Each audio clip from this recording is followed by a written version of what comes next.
Welcome to Beardy, Bruce Lee Central.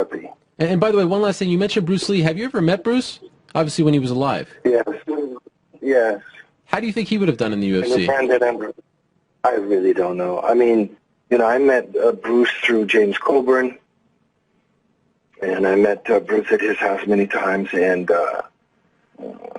you know, I knew Brandon, too. I first met Brandon when he was a baby boy, you know, probably 6 or 7 years old, something like that. Young boy.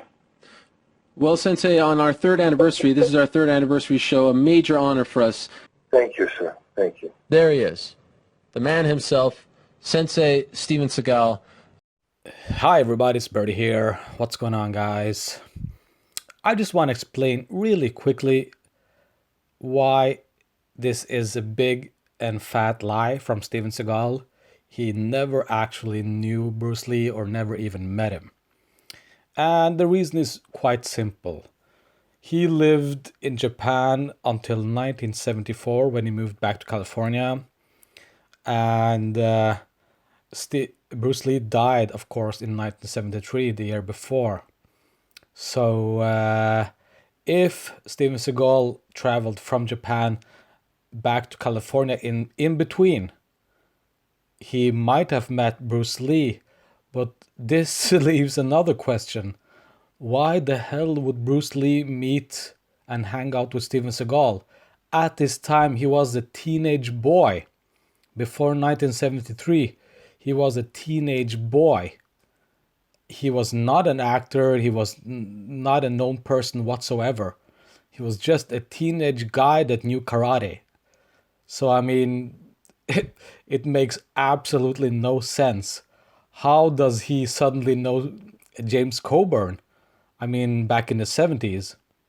Remember, like I said, Steven Seagal at this point is a teenage boy. So why the hell would Bruce Lee and James Coburn hang out with Steven Seagal, this unknown kid from California? So, I mean, it makes no sense. So I just want to clear that up. If you're wondering why he's lying, I don't know. I can't answer that. But obviously, he likes to embellish or lie or make up shit. I don't know what. But he never met Bruce Lee. And no other actor has ever confirmed that Steven Seagal met Bruce Lee. And it's just no photos with Bruce Lee and Steven Seagal ever taken. And it's just a big fat lie. So that's my opinion. You can think what you want to think, but there's really nothing pointing, no evidence pointing that he actually ever met Bruce Lee. It just seems like a bit fat lie. And working together, and I tried to learn from him, and I think he tried to learn from me, and so being able to work with him that day and fight him was a great pleasure for me. I was going to say, Dan Inosanto, at one stage, Bruce Lee's #1 student. You also... and teacher. And teacher. Friends with James Coburn as well, who was one of Bruce Lee's students. Indeed. That's how I met Bruce Lee, was through James Coburn. Tell me, I was going to ask. So you met Bruce Lee. Tell me about your experiences with Bruce, and what was he like, and how did you get on with him? You know, I wasn't around Bruce much. He... was a kind of guy who kind of would badmouth most, a lot of the other martial artists and martial arts in a kind of a sarcastic way, fun way, which I understood. For some reason, he never had anything bad to say about me. And I was quite interested in Aikido, and he was very nice to me.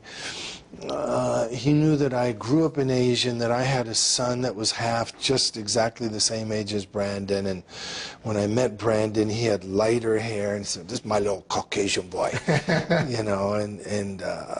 You know, I thought Bruce was a really great guy, really cool guy, and I thought James Coburn was a great guy too. And I'm really sorry they're all gone. And when Brandon was killed like that, they called me a few minutes after it happened. It was in Carolina somewhere. They called me in the middle of the night, and they said, "We think that he's dead, but the guy shot a blank gun at him. How could he be dead? He's dying. He's, you know, severely hurt, maybe dead." And I said, you will find a projectile in him. You'll find a bullet in him. And they said, that can't be. You're crazy. And I said, you will find a bullet in him. And they called me in the morning. They said, you're amazing. And I said, why? And they said, there was a bullet in him.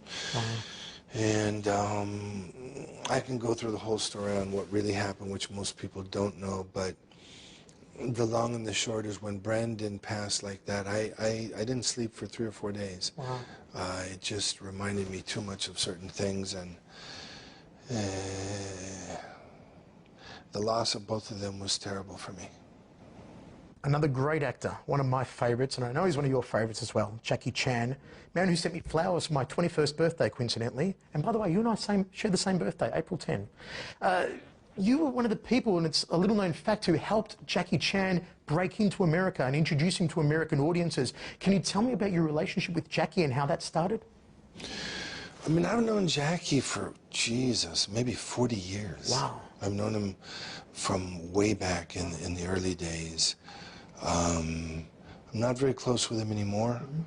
I don't really go to Hong Kong or China much anymore. Him, Sammo Hung, a lot of the old, you know, some of this is really maybe not quite fit for, you know, saying out loud on film, but there's an interesting group of folks that, you know, are kind of some in the shadows and some in the light, and I was friends with all those guys for a long time. Haven't seen Jackie for a long time now, but at one time I thought we were kind of good friends, you know. In an interview you also said once you'd made many great movies, which you have, and said you'd made many, or some, bad movies. Is there one particular film you look back on and you sort of cringe and go, geez, did I really do that? Unfortunately, there's many. I think, you know, I was looking at an actor the other day on screen, and I was going, holy shit. Can you say shit on this interview? You can say whatever you like. Yeah. I said, holy shit, did this guy actually do this? Not only was the movie that bad, but the acting was that bad. And it's a pretty famous actor. And I just said, hey, man, happens to all of us. Who's the most legitimate Hollywood tough guy, in your opinion? You accept it, of course. When you say tough guy, do you mean martial artist or just tough guy? I mean, Stephen, for real. If he was on the street and there was a situation, you wanted this Hollywood guy by your side because he could defend himself.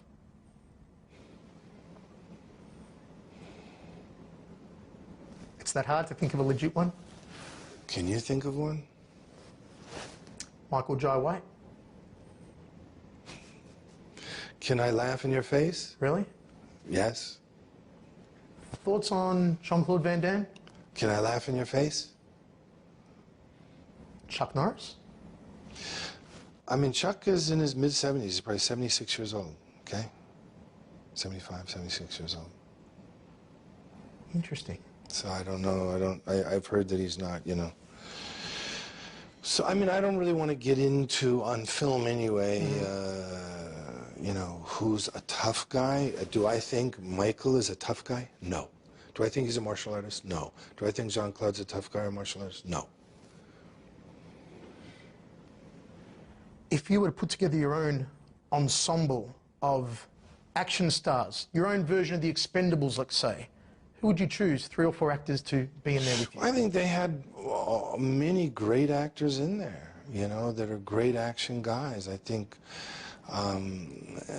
this guy Jason Statham, is that Jason right? Statham? Statham, yeah, is it? Yeah. It's not Stratham, it's Statham. Yep. Jason Statham is a wonderful action guy. Jet Li, fantastic action guy, who, by the way, is a real martial artist. Yes, great wushu. And, you know, I mean, I'd never seen him fight, but I would imagine if you would have mentioned his name over those guys, I would have to say, okay, he's a real martial artist and probably can fight. Dolph Lundgren, Kyokushin karateka, used to be competitive. Oh, he's a very nice guy. Do I think he's a tough guy and a great martial artist? He's just a great guy, and, you know, but anyway, so, but I'm trying to think of all the guys that were in there. I didn't get to see it, but, you know, Jet Li and, you know, Jason Statham are great guys. Who else was in it? Dolph Lundgren, Terry Crews, Randy Couture. Randy's a real fighter. Yeah. You know? Of course, Bruce Willis and Arnie, we know both aren't real fighters, but great actors. They're great actors. And Sly Stallone. Yeah, you got all those great actors there. Yeah. I get asked about Bruce Lee all the time, and I think Bruce Lee was very unique. Like any other human being, he was human. I did get to see him and watch him and talk to him. And I can tell you that his sidekick, his 𝘽𝙧𝙪𝙘, was spectacular. Yeah. The best I've ever seen to this day. Much better than me, ever was, ever will be, ever could be. Oh man, this is beyond hilarious. Kentaro Segal, Steven Seagal's firstborn son, was born in 1975, 2 years after Bruce Lee died. And Steven Seagal himself was a teenager when Bruce Lee died. And he didn't even start acting until the late 80s, okay? Steven Seagal was just a kid at the time. Just a kid living in California, fighting and training karate at this karate dojo. That's it. That's all he was. Just a teenage guy training karate. So why the fuck would the likes of Bruce Lee and James Coburn and Steve McQueen hang out with this kid? Okay, well, this doesn't need any more commentary. You can just see for yourself that this guy is obviously lying out of his but that's nothing new. Steven Seagal is notoriously known for just making up lies and talking. So yeah, we'll leave it at that.